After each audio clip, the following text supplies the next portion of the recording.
सच्चे इंसान के साथ ही बुरा क्यों होता है?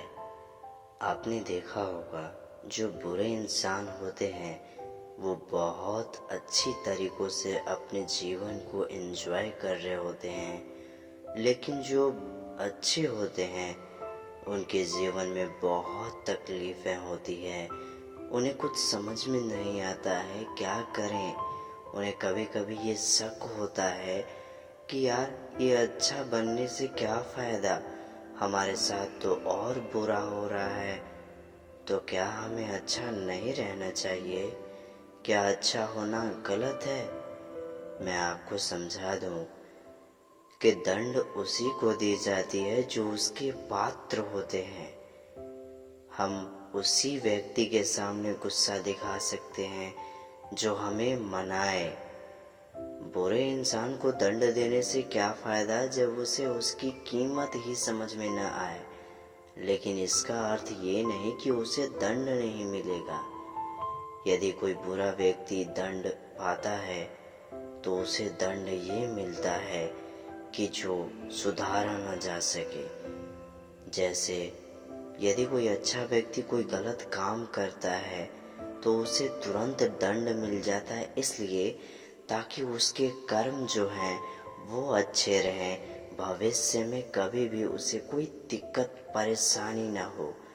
आपने देखा होगा, कुछ बीमारियां ऐसी होती है जो आती है और दवाइयों और दुआओं के साथ खत्म हो जाती है, लेकिन कुछ बीमारियां ऐसी होती है जो आती तो है लेकिन साथ ही साथ जीवन को लेकर चली जाती है, समाप्त होने का नाम ही नहीं लेती। तो दोनों में अंतर है।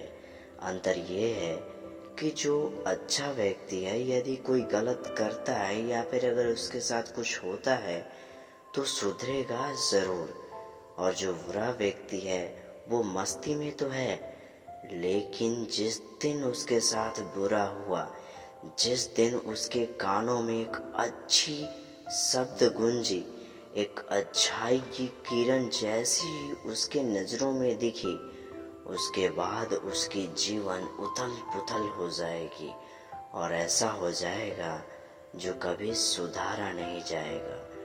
हम कभी सोचते हैं कि यार ये अच्छा होने से अच्छा ये होता कि हम बुरे होते, अच्छे तो रहते, खुश रहते, हमारी फैमिली भी अच्छे से रहती। तो ये बिल्कुल भी सोच गलत है। जो इंसान बुरा है, जो गलत काम करके खुश रह रहा है, आप देखिएगा भविष्य में उसके साथ गलत होता ही है, और ऐसा गलत होता है जो कभी सुधारा नहीं जा सकता है। जैसे यदि एग्जाम्पल दिया जाए तो मान लीजिए किसी के घर ऐसा पुत्र जन्म ले लिया जो पुत्र के लायक ही ना हो, जो आगे नस्ल बढ़ा ही ना सके, तो वो एक ऐसा दंड मिला जो कभी सुधारा ही नहीं जा सकता है। और एक अच्छा इंसान, उसे ऐसा दंड मिला जैसे उसे कोई बीमारी मिल गई या कोई दंड मिला जो एक समय के पश्चात ठीक हो जाएगा।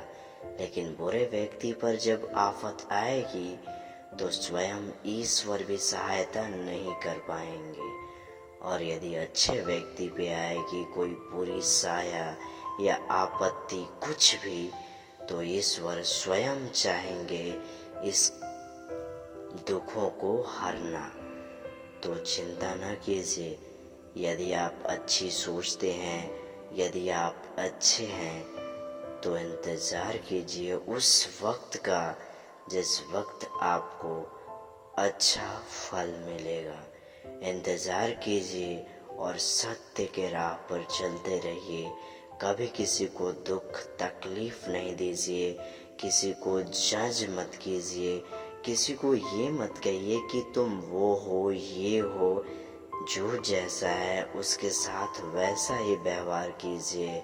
यकीन मानिए, एक न एक दिन जीवन ज़रूर सुधरेगी।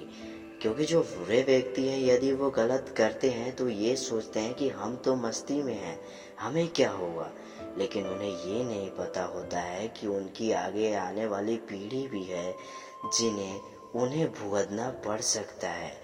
तो अब तय आपको करना है, आप गलत करके खुश रह करके अपनी पीढ़ी को खतरे में डालना चाहते हैं, या फिर आप अच्छे व्यक्ति बन करके अच्छाई के साथ रह करके दुखों को सह करके भविष्य को उज्जवल करना चाहते हैं, अपनी पीढ़ी को स्वस्थ और अच्छे देखना चाहते हैं। निर्णय आपका।